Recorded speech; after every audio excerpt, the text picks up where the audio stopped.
Kami Garuda sih pada dasarnya mendukung inisiatif pemerintah ini, namun demikian kami masih menunggu detail juklaknya seperti apa, apakah kami tetap diperkenankan terbang dan siapa saja yang boleh menjadi penumpang di penerbangan kami tersebut ke daerah-daerah di Indonesia. Ini kami masih menunggu juklak lebih detailnya, dan tentu saja di dalam perjalanan waktu kita akan terus memberikan masukan dan inputan, karena mudik memang penting, tapi pemerintah sudah memutuskan. Tapi jauh lebih penting juga adalah bahwa kegiatan ekonomi bisa berkesinambungan selama masa Lebaran tersebut.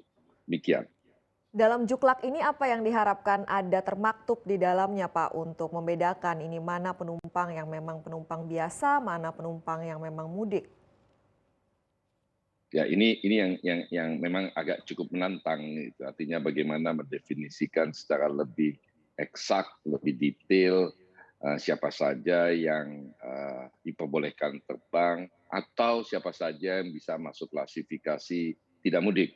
Ini memang perlu pembahasan lebih lanjut lagi, kan kami masih sangat terbuka terhadap apapun yang akan mau diputuskan oleh pemerintah kemudian hari. Karena pada dasarnya ujungnya kami sebagai maskapai harus taat kepada regulator dalam hal ini Kementerian Perhubungan, QQ, Dirjen Perhubungan Udara. Jadi pastinya nanti akan ada aturan yang dikeluarkan dan kita akan jalankan berbasis itu.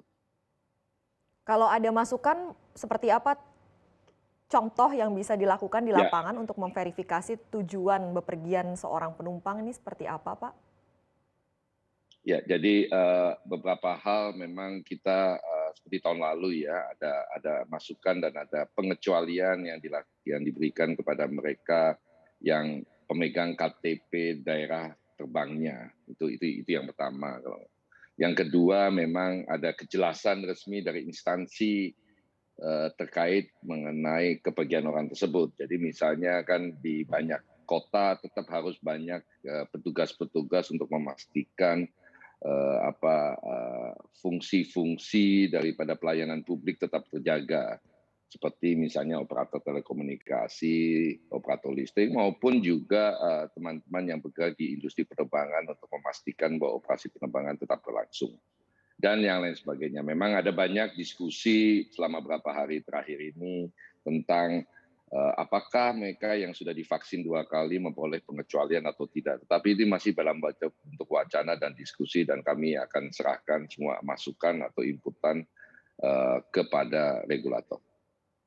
Ya, terkait dengan mereka yang sudah divaksin ini harapan dari maskapai sendiri seperti apa, Pak? Untuk kemudahan terbangnya. Ya, di seluruh dunia, sini di bawah IATA, kami bergabung di sebuah organisasi yang namanya IATA ini, memang upaya seperti travel passport dan segala macam sedang kita diskusikan. Tetapi memang pada dasarnya adalah mereka yang sudah tervaksin harusnya dibolehkan untuk terbang tanpa persyaratan lainnya. Tetapi ini memang masih banyak diskusi detail mengenai apakah ini cukup aman, apakah ini juga produktif atau tidak, dikaitkan dengan upaya-upaya vaksinasi di seluruh dunia. Jadi bagian dari keinginan kita dari maskapai penerbangan sih sebenarnya pada dasarnya adalah apabila mereka sudah tervaksin, penumpang sudah tervaksin, mestinya itu syarat yang cukup untuk bisa terbang. Untuk informasi lebih lengkap dan berita terkait, jangan lupa klik link di deskripsi. Install juga aplikasi CNBC Indonesia di App Store maupun di Play Store, dan please subscribe ya guys.